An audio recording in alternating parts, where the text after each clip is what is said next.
இயேசு கிறிஸ்து ஒரு நாளும் ஒரு நேரமும் ஒருவருக்கும் ஆலோசனை ஊழியமோ அல்லது ஆறுதல் ஊழியமோ செய்யும். என்னுடைய நாதனாகிய இயேசு கிறிஸ்து என்னுடைய கம்ப்ளீட் மாடல்.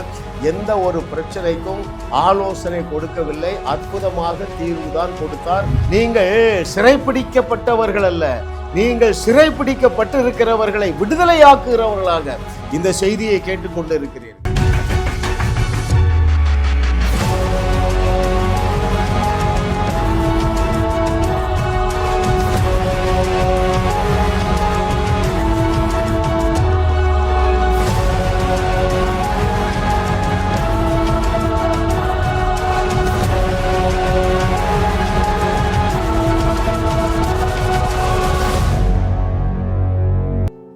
அநேகருக்கு தெரியாத ஒரு நிஜத்தை நான் சொல்லுகிறேன்.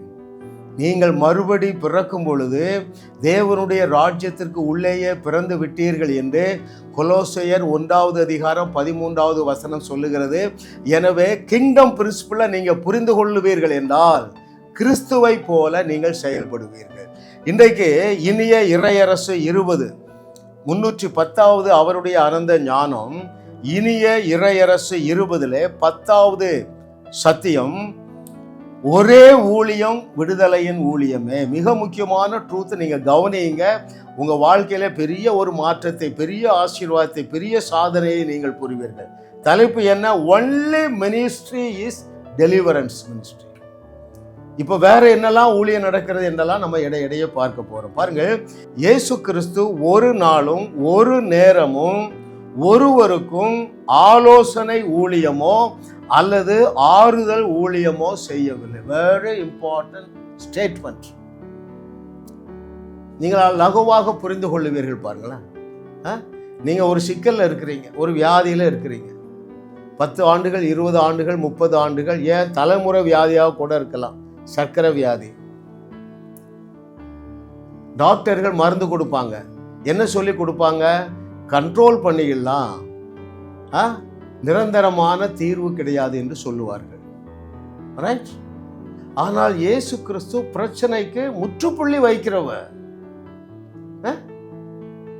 இன்னும் சிலர் இருக்காங்க, குடும்பத்துல பிரிவினை அல்லது குழந்தை இல்லாம, திருமணமாகி 10 வருஷம் ஆயிற்று, அந்த பாஸ்டருக்கும் குழந்தை இல்லை, எனவே எனக்கும் குழந்தை இல்லை, ஆனா என்னால தாங்க முடியல.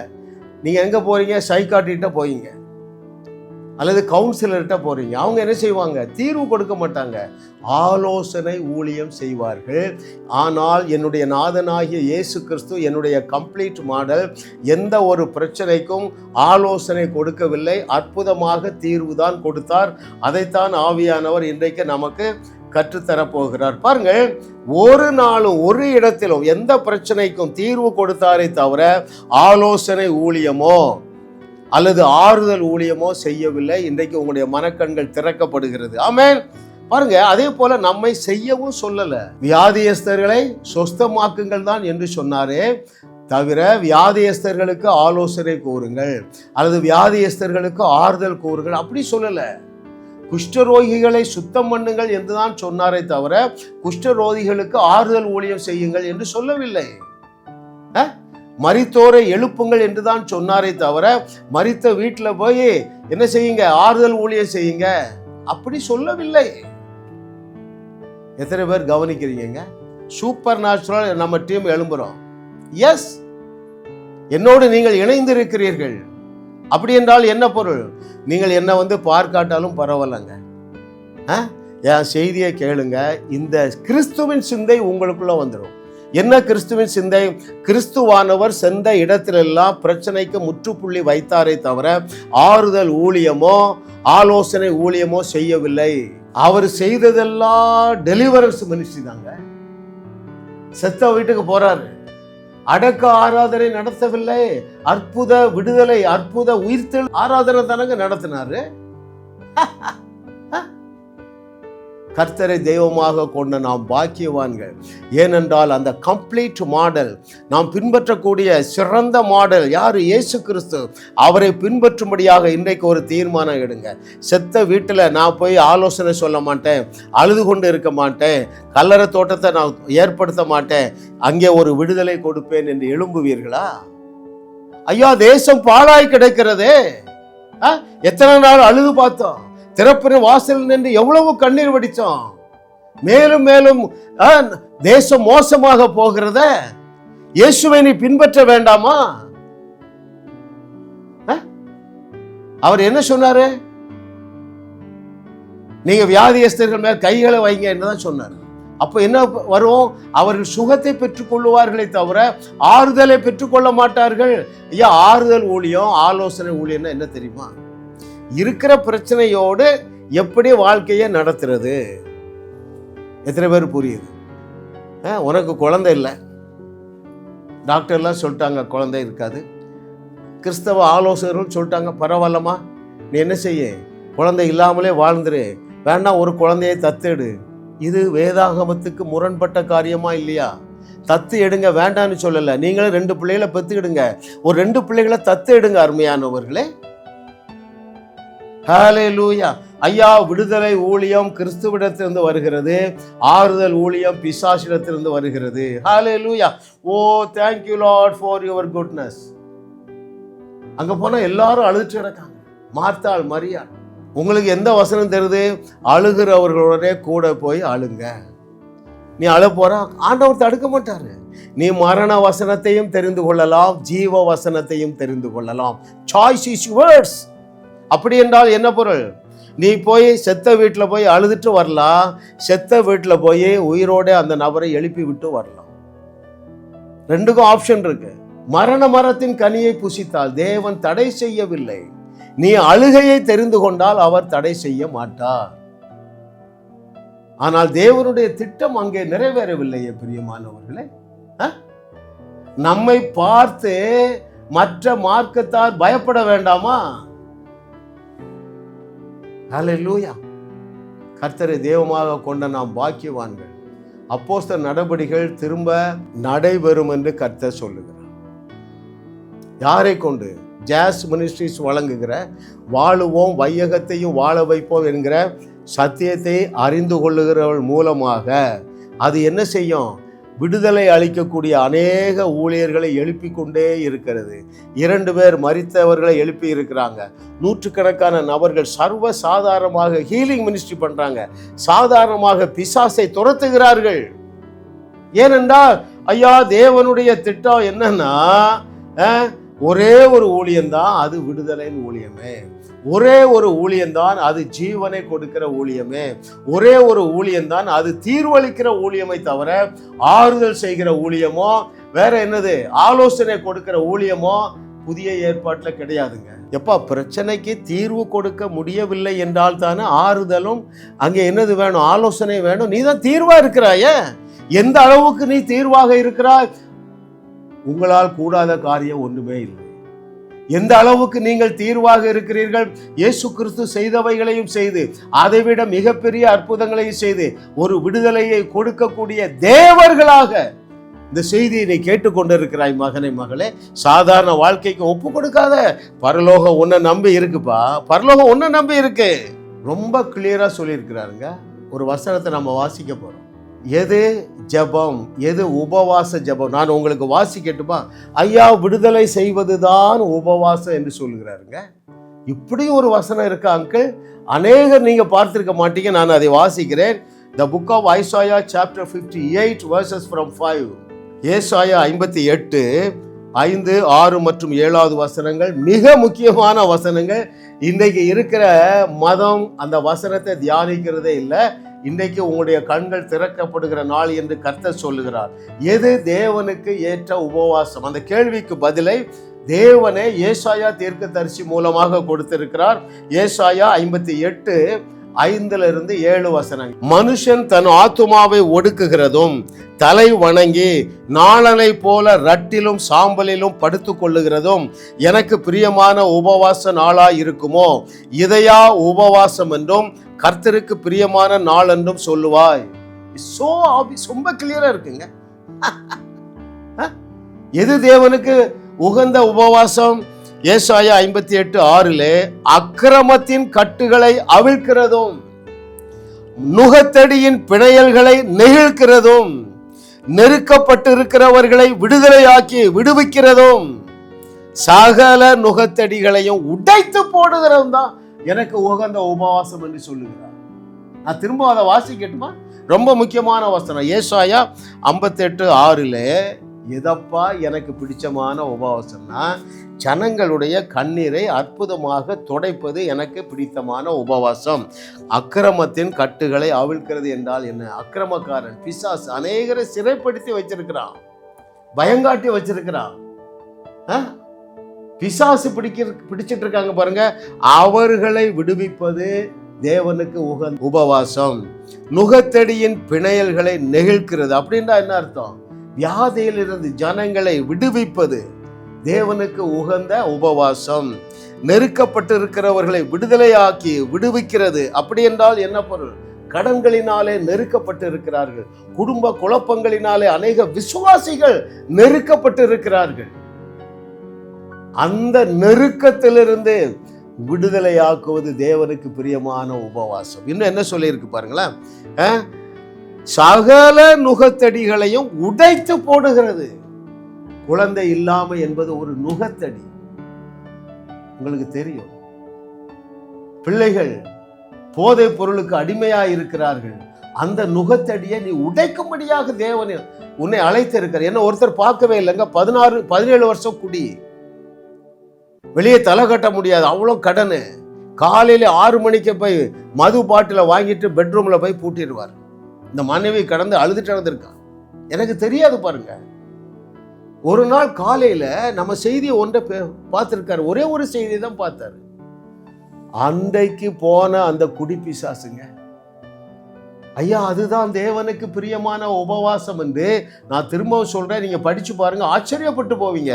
ஏசாயா 58:5, 6, 7 இந்த 3 வசனங்கள் திரும்ப திரும்ப நீங்க தியானிங்க. அப்பொழுதுதான் நான் பேசுற லாங்குவேஜ் உங்களுக்கு புரியும். அப்பொழுதுதான் பரலோக பாஷை உங்களுக்கு புரியும். ஐயா நாம் தேவனுடைய ராஜ்யத்துக்குள்ளே வந்து விட்டோம். அங்கே எந்த சிஸ்டம் வேலை செய்யுதுன்னா, நமக்கு கொடுத்திருக்கிற தேவன் நமக்கு கொடுத்திருக்கிற, எனக்கு மாத்திரமல்ல நம்ம எல்லாருக்கும், விசுவாசிகள் ஒவ்வொருவருக்கும் கொடுத்திருக்கிற ஊழியம் அற்புதமான விடுதலையை கொடுக்கிற ஊழியமே தவிர ஆலோசனை சொல்லுவதோ வேற என்னது ஆறுதல் படுத்துவதோ தேவனுடைய ஊழியம் இல்லை. ஏனென்றால் இயேசு கிறிஸ்து 3.5 ஆண்டுகளிலே நீ பிரச்சனையோடு இருந்துக்க, நான் உன்னை ஆறுதல் படுத்துகிறேன் என்று ஒரு இடத்துல சொல்லவில்லை. யாராலே இப்படி ஜனங்களை வியாதியில் இருந்தும் இக்கட்டுகளில் இருந்தும் நுகத்தடிகளில் இருந்தும் விடுவிக்க முடியும்? ரொம்ப சிம்பிள் பாருங்க, உங்கள் ஒவ்வொருவராலும் முடியும். இதை கேட்டுக்கொண்டிருக்கிற எஸ்தர், ராணி, சுப்பிரமணியன், குமார், ஜெயராஜ், மாணிக்கம், அம்புரோஸ், ஆண்டனி, எத்தனை ஆயிரம் பேர் என் செய்தியை கேட்டாலும் இன்றைக்கு நீ கேட்கிற செய்தியை சீரியஸா எடு. எப்படி கிமு முதல் நூற்றாண்டிலே பரலோகம் இயேசு கிறிஸ்துவை நம்பி இருந்தது பாருங்க, 3.5 ஆண்டுகள். எதற்காக? நுகத்தடிகளை நொறுக்குவதற்கு. எத்தனை பேருடைய நுகத்தடிகளை நொறுக்கினார்? யோவான் எழுதின சுவிசேஷம் கடைசி வசனத்தை வாசிங்க. அதில் என்ன எழுதியிருக்கிறது? அவர் செய்த பிரசங்கங்களை எழுதினால் அந்த புஸ்தகங்கள் உலகம் கொள்ளாது, அப்படியே எழுதியிருக்கு. அவர் நடத்தின ஜெப கூட்டங்களை எழுதினால் அந்த புஸ்தகங்கள் உலகம், அப்படியே எழுதியிருக்குங்க. ஐயா அவர் செய்த விடுதலை ஊழியத்தை எழுதினால் அந்த புஸ்தகங்கள் உலகம் கொள்ளாது. 3.5 வருஷத்துலங்க அவர் தான் சொன்னாருங்க. என்ன சொன்னாரு? நீங்க நான் செய்ததே செய்வீர்கள், இதை விட பெரிய கிரியைகளை செய்வீர்கள். ஹல்லேலூயா. ஐயா you are called for a deliverance ministry. கர்த்தரை தெய்வமாக கொண்ட நாம் பாக்கியவான்கள்.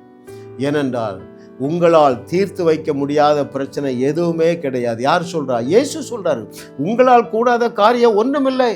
பவுல் என்ன சொல்றார்?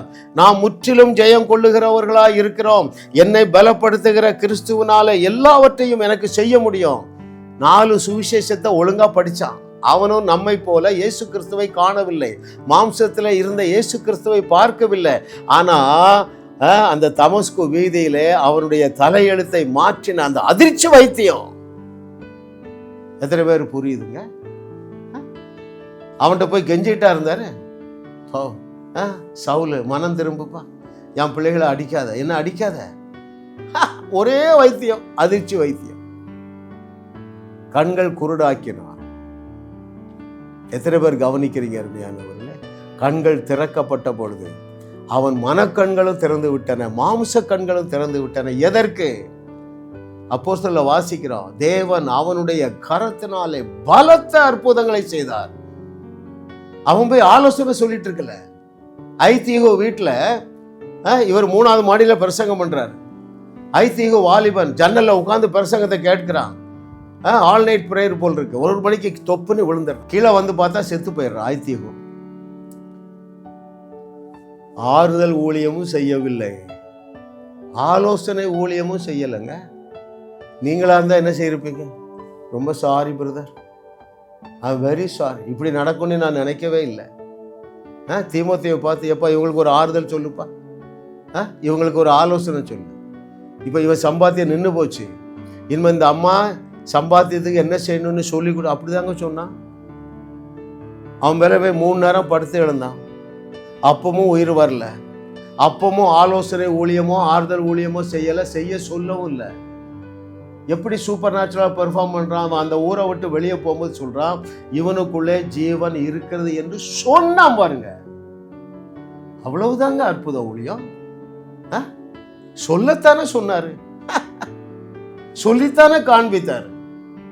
எந்த இடத்துலயாவது ஜெபிக்க சொன்னாரா? எந்த இடத்துலயாவது உபவாசம் பண்ண சொன்னாரா? எந்த இடத்துலயாவது காத்திருக்க சொன்னாரா? சுட சுட தீர்வாக அவர் இருந்தாரே. நீங்கள் 21வது நூற்றாண்டின் தீர்வாக இருக்கிறீர்களே. 21ஆம் நூற்றாண்டில் இயேசுவை போல் செயல்பட்டு வையகத்தை வாழ வைக்க உன்னையே நம்புகிறார்.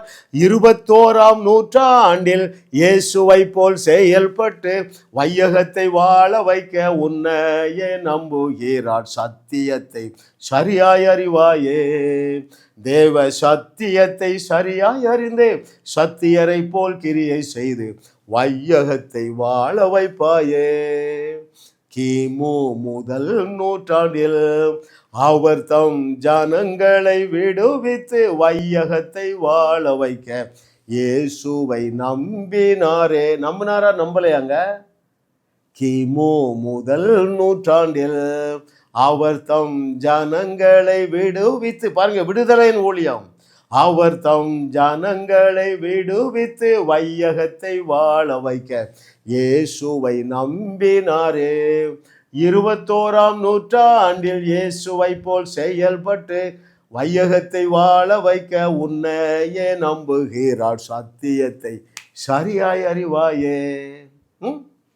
கிபி முதல் நூற்றாண்டில் யாரை நம்பி இருந்தார்? கிபி முதல் நூற்றாண்டில் அவர் தம் ஜனங்களை விடுவித்து வையகத்தை வாழ வைக்க சீஷர்களை நம்பினார். அப்படித்தானங்க, முதல் நூற்றாண்டிலே சீஷர்களை நம்பினாரே. 21ஆவது நூற்றாண்டில் அவர் உன்னை அல்லவா நம்பி இருக்கிறார். நம்புகிற தேவனுக்கு துரோகம் செய்யாதீங்க, அவரை பின்பற்றுங்கள். இயேசு கிறிஸ்துவை பின்பற்றுங்கள், பவுல் அப்போஸ்தலனை பின்பற்றுங்கள். பிரச்சனைக்கு தீர்வு கொடுங்கள், ஆலோசனை கொடுக்காதீங்க. ஹல்லேலூயா. எத்தனை வசனம் இருக்குங்க, 1 2 இருக்கு, 100 வசனம் எடுக்கலாம். நீதான் தீர்வு என்று 100க்கும் அதிகமான வசனங்களை எடுத்து காண்பிக்க முடியும். அருமையானவர்களே, பழைய செய்திகளை கேளுங்க. நானே வாழலையாங்க, நான் எப்படி தீர்வு? இது முட்டாள்தனமான கேள்வி. கொடுங்கள் அப்பொழுது கொடுக்கப்படும். ஒரு 100 பேரை சுகமாக்கு, போய் செக் பண்ணி பாரு, உன்னுடைய டயபெட்டிஸ் அங்கே இருக்காது என்று கர்த்தர் சொல்லு. ஏன்னா கொடுக்கிறா. கொடுங்கள் அப்பொழுது உங்களுக்கு திருப்பி அமுக்கி குலுக்கி கொடுக்கப்படும். ஹல்லேலூயா. ஆனால் தான் கர்த்தரை தெய்வமாக கொண்ட நாம் பாக்கியவான்கள். நீங்கள் பிரச்சனையாக இல்லை, தீர்வாக இருக்கிறீர்கள். அருமையான தேவனுடைய பிள்ளைகளே, நீங்கள் சிறைப்பிடிக்கப்பட்டவர்கள் அல்ல, நீங்கள் சிறைப்பிடிக்கப்பட்டு இருக்கிறவர்களை விடுதலையாக்குகிறவர்களாக இந்த செய்தியை கேட்டுக்கொண்டு இருக்கிறீர்கள். பிசாசுக்கு இடம் கொடுக்காதீங்க. அது என்ன பிசாசு? அவிசுவாசமாகிய பிசாசு. அங்கிள், உங்களுக்கு தெரியாது, நீங்க நல்லா பிரசங்கம் பண்றீங்க, நான் ரட்சிக்கப்பட்டு 5 வருஷம் தான் ஆச்சு. ஐயா, நீ ரட்சிக்கப்படும் பொழுது தேவனுடைய ராஜ்யத்துக்குள்ள வந்துட்டான். கொலோசையர் 1:13 மனப்பாடம் செய்துக்க. அந்த நம்பரையாவது ஞாபகம் வச்சுக்க. நான் மனிதனே கிடையாது, நீ மனிதன் என்று நீ நினைத்து கொண்டு இருந்தால் தேவனுக்கு பெரிய துரோகம் பண்றான், பெரிய துரோகம் பண்றான். நான் சாதாரண மனிதன் தானே, பயங்கரமான துரோகம் பண்றான். அப்படி என்றால் என்ன பொருள்? இயேசு கிறிஸ்து சொன்ன வார்த்தைக்கு உண்ட மரியாதையே கிடையாது. அது எந்த வார்த்தை? யோவான் எழுதுகிற சுவிசேஷம் 10வது அதிகாரம் 34 மற்றும் 35வது வசனங்கள். எந்த வசனத்தை சிலுவைக்கு போவதற்கு முன்பதாக யோவான் 10:34-35 கோட் பண்றார் சொல்லுமா? இப்படி எழுதி இருக்கிறதே என்று சொல்லுகிறார். எங்க எழுதி இருக்கிறது? சங்கீதம் 82:6-7 வசனங்களை வாசிக்கிறேன். நீங்கள் மனிதர்கள் அல்ல, தேவர்கள் என்பதற்கு இதை விட தெளிவா எழுதவே முடியாதுங்க. Psalm 82:6-7. நீங்கள் தேவர்கள் என்றும் நீங்கள் எல்லாரும் உன்னதமானவரின் மக்கள் என்றும் நான் சொல்லி இருந்தேன். புலிக்கு பிறக்கிறது பூனை இல்லைங்க, புலிதான். நீங்கள் உன்னதமானவரின் மக்கள், எனவே நீங்கள் உன்னதமானவர்கள். அடுத்த வசனம் 7. ஆனாலும் நீங்கள் மனுஷரை போல செத்து லோக பிரபுக்களில் ஒருவரை போல விழுந்து போவீர்கள். ஏன்னா குப்பாயான பிரசங்கத்தை கேட்பீங்க, நான் பாவி என்கிற பிரசங்கத்தை கேட்பீங்க. இங்க என்ன சொல்றேன் பாருங்க, ஆனாலும் நீங்கள் மனுஷரை போல செத்து. அப்படின்னா நீங்க மனுஷர் அல்ல, ஆனா மனுஷரை போலதான் சாவீங்கிறாங்க. ஏன் தேவன் உங்களை எந்த ஸ்டேட்டஸ்ல வைத்திருக்கிறார் என்பதை நீங்க ஏற்றுக்கொள்ள மாட்டீங்க. இந்த ஆசாப் மேல எனக்கு ஒரு கோபங்க. இப்படி எழுதி வச்சுட்டு போயிட்டா இதுதான் நடக்குது. ஆனாலும் நீங்கள் மனுஷரை போல செத்து லோக பிரபுக்களில் ஒருவனை போல விழுந்து, எல்லாம் விழுந்து கிடக்கிறாங்க. இயேசு கிறிஸ்துடைய வார்த்தைக்கு மரியாதையே கிடையாது.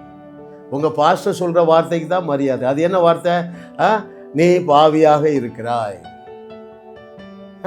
மனம் திரும்பு. ஒரு நாள் ரட்சிக்கப்பட்டா போதாது, என்னாலும் ரட்சிக்கப்படணும். காலையில 2 மணி நேரம் தலைகளை நிற்கணும். இப்படி சொல்லி சொல்லி உங்களுடைய விசுவாசத்தை உரிந்து எடுத்து விடுகிறார்கள் பாருங்கள். அதான் எனக்கு வேதனை, வருத்தம். இன்றைக்கு இருக்கிற சபை அந்த நாட்கள்ல இருந்தா என்ன நடந்திருக்கும்? இது ஒரு வேடிக்கையாக சொல்லுகிறேன், அதில் ஒரு பெரிய சத்தியம் இருக்கிறது. தாவீது பாருங்க, காட்டு ராஜா மாதிரி ஜாலியா இருக்கிறான். நல்லா கோமணம் பாய்ச்சிக்கிட்டு ஆண்டவரை டான்ஸ் படி ஆராதிக்கிறான், அவரை துதிக்கிறான், அவரோட ரிலேஷன்ஷிப்ல இருக்கிறான், அவரோடு பேசுகிறான், பாட்டு எழுதுறான், கிண்ணறம் வாசிக்கிறான். வாய்ப்பு வந்த பொழுது ராட்சதனை தூக்கிட்டான். பாருங்க, அதுக்கு முன்பதாகவே அவனுக்கு அவ்வளவு நெருக்கமான தொடர்பு இருக்கு தேவனோடு. அவனுக்கு எதுல சந்தேகம் வரல? ஒரு தவறு செய்யும் பொழுதும் தேவன் என்னை விட்டு விலகி விடுவார் என்கிற பொய்யை நம்பவில்லை. அன்றைக்கு மாத்திரம் ஞாயிற்றுக்கிழமை மட்டும் ஒரு பெந்தேகோஸ்து சபைக்கு போனான்னு வைங்களேன், அவனாலே இந்த ராட்சதனை என்னாலே தூக்க முடியும் என்கிற விசுவாசம் இருந்திருக்காரு. எத்தனை பேர் கவனிக்கிறீங்க? ஞாயிற்றுக்கிழமை தோறும் சர்ச்சுக்கு போறா, நீ உருப்பட மாட்டா, ஆண்டவர் ஓ மேல கோபமா இருக்காரு, அவர் எரிச்சல் உள்ள தேவன், 3ஆம் 4ஆம் தலைமுறை மட்டும் விசாரிக்க. இப்படி பிரசங்கத்தை கேட்டு தானே நடுத்தருக்கு வந்துட்டீங்க.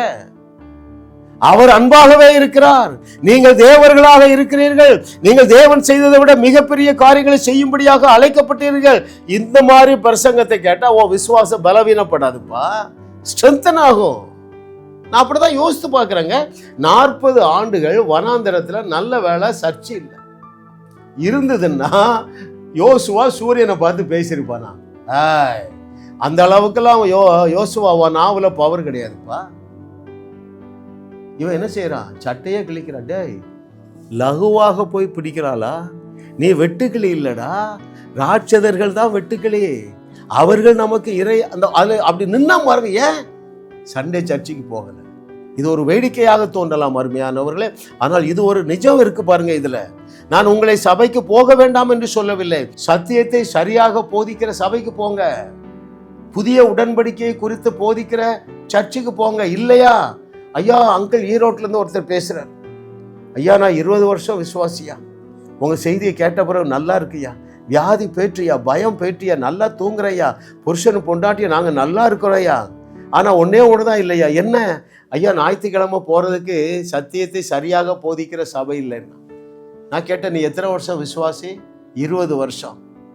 நான் உன்னை தீர்க்க தரிசனமா சொல்றேன் தம்பி, ஞாயிற்றுக்கிழமை காலையில 2 பேரோடு உங்க வீட்டில் ஒரு சபையை ஆரம்பி. நீ கற்றிருக்கிற வாழுவோம் வையகத்தையும் வாழ வைப்போம் என்கிற சத்தியத்தை நீ 200 செய்தி கேட்டுட்டாலே, இதுல கற்றுக்கொண்டு இருக்கிற செய்தியை கற்றுக்கொடு, அது ஒரு மாபெரும் மரமாக வளர்ந்து விடுமே என்று சொல்லுகிறேன். ஐயா நீங்கள் எந்த வேதாகம கல்லூரிக்கும் போக வேண்டிய அவசியம் இல்லை. இந்த செய்திகளை தொடர்ந்து கேளுங்கள் அருமையானவர்களே. நீங்க ஒரு 100 செய்தி கேட்ட உடனே ஆண்டவரோட கனெக்ட் ஆயிருவீங்க. நிறைய வெளிப்பாடுகளை தருவார். நீங்க ஒரு நோட்டு போட்டுருங்க. தூங்கும்போது நீங்க ரெஸ்ட் ரூம்ல இருக்கும்போது ஒரு வெளிச்சம் தருவார், டக்குன்னு குறிச்சு வச்சு கொடுங்க. ஏதோ ஒரு நாளில் இப்படி யூடியூப் வாசல் திறக்கும். அதற்கு நிறைய செய்திகள் உங்களுக்கு புதிய புதிய வெளிப்பாடுகள் உங்களுக்கு வந்து கொண்டே இருக்கும் அருமையானவர்களே. ஐயா பரலோகம் உங்களை நம்பி இருக்கு. ஏன் தெரியுமா? சிறைப்பட்டவர்களை நெருக்கப்பட்டவர்களை விடுதலையாக்கும்படியாக விடுதலையின் ஊழியத்தை நீங்கள் பெற்றிருக்கிறீர்கள். உங்கள் நம்பிக்கை தொலைக்காட்சியில் ஜாஸ் மினிஸ்ட்ரிஸ் இன்டர்நேஷனல் வழங்கும் வாழ்வோம் வையகத்தையும் வாழ வைப்போம். இயேசு கிறிஸ்துவுடைய விசுவாசம் தான் நம்மை ரட்சித்தது. மனிதனுடைய விசுவாசம் நம்மை ரட்சிக்க முடியாது. பாவங்களில் எல்லாம் பிரதான பாவம் என்ன தெரியுமா? அவிசுவாசம் தான் பாவம். உங்களுடைய வாயிலே வாழ்வருளக்கூடிய வார்த்தையை நீங்கள் இந்த நாளில் இருந்து பேசுவீர்கள், நீங்களும் வாழுவீர்கள், அநேகரை வாழ வைப்பீர்கள். Brother John A.S. சிங் அவர்கள் வழங்கும் தேவ செய்தி ஜாஸ் ministries live life and give life ஒவ்வொரு சனி மற்றும் ஞாயிறு இரவு 10:30 மணிக்கு உங்கள் நம்பிக்கை தொலைக்காட்சியில் காணத் தவறாதீர்கள். ஜாஸ் மினிஸ்ட்ரிஸ் செய்திகள் மூலமாக நீங்கள் ஆசீர்வதிக்கப்பட்டிருக்கிறீர்கள். நீங்கள் இந்த ஊழியத்தோடு கைகோர்க்கும்படியாக உங்களை அழைக்கிறோம். நீங்கள் காணிக்கை விதைக்கக்கூடிய நல்ல நிலமாக ஜாஸ் மினிஸ்ட்ரிஸ் இருக்கிறது. விசுவாசத்தோடு உற்சாகமாக பெருக விதையுங்கள். தேவன் உங்களை 1000 மடங்கு பெருக செய்வார். வாரந்தோறும் சென்னை முகப்பேரில் நடைபெறும் கிங்ஸ் அண்ட் குயின்ஸ் அசம்பிளி ஞாயிறு ஆராதனைக்கு அன்புடன் அழைக்கிறோம். சத்தியத்தை சரியாக அறிந்து வெற்றி வாழ்க்கை வாழுவீர்கள். சென்னையில் உள்ள உங்கள் நண்பர்கள் உறவினர்களையும் 3 மாதங்கள் தொடர்ந்து வரும்படியாக உற்சாகப்படுத்துங்கள். முற்றிலும் ஜெயமான வாழ்க்கை வாழுவார்கள். உங்களையும் வாழ வைத்து உங்கள் மூலம் உலகத்தையும் வாழ வைக்கவே தேவன் எங்களை கிருபையாக அழைத்துள்ளார். விடுதலை பெறவும் சுகத்தை அனுபவிக்கவும் தொலைபேசியில் எங்களோடு தொடர்பு கொள்ளுங்கள். ஜாஸ் மினிஸ்ட்ரிஸ் யூடியூப் சேனலில் தொடர்ந்து செய்திகளை கேளுங்கள். சப்ஸ்கிரைப் செய்யுங்கள். வீடியோக்களை லைக் செய்து பலரோடு பகிர்ந்து கொள்ளுங்கள். அவர்களும் ஆசீர்வதிக்கப்படட்டும்.